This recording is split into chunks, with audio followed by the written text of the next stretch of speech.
Awa na lang daw para sa matanda ng si dating Pangulong Rodrigo Duterte.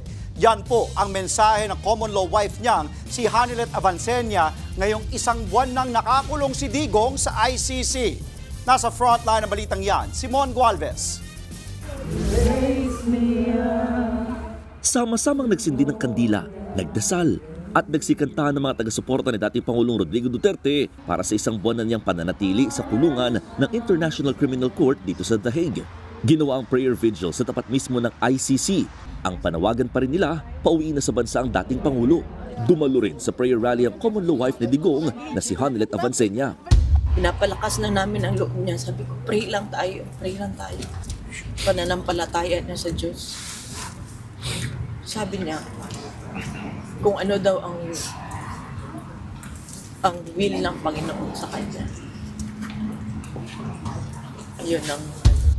Ang simpleng hiling daw ngayon ni Hanilet, konsiderasyon para sa 80 anyos ng dating Pangulo. Awa na lang, miski wag nyo na lang aluhin. Wag nyo na lang respetuhin. Awa na lang. Total, nagserbisyo naman yan, di ba? Nakiisa rin sa pagtitipon ang iba pang mga kaalyado ng dating Pangulo, gaya ni dating Executive Secretary Salvador Medialdea na ngayon lang uli humarap sa publiko matapos ma-ospital at sumailalim sa medical heart procedure sa The Hague. Pati na si dating Presidential Spokesperson Harry Roque na isang linggo ring hindi nagpakita sa lugar. Git niya, mas titindi pa raw ang mararanasang panggigipit matapos pagbintangan siya umanong nagpakalat ng pulburon video ni Pangulong Bongbong Marcos. Dahil ang pulburonic video po ang nagbigay patunay sa matagal nang sinasabi ni Tatay Digong na matagal na niyang alam na gumagamit ng pinagbabawal na droga ang Marcos Jr. Una nang sinabi ng NBI base sa kanila forensic analysis na hindi ang Pangulo ang nasa video.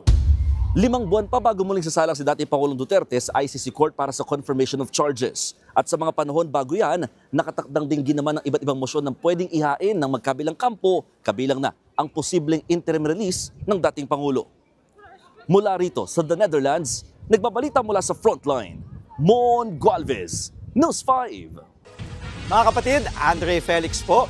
Iba na ang may alam at may pakialam sa panahon ngayon.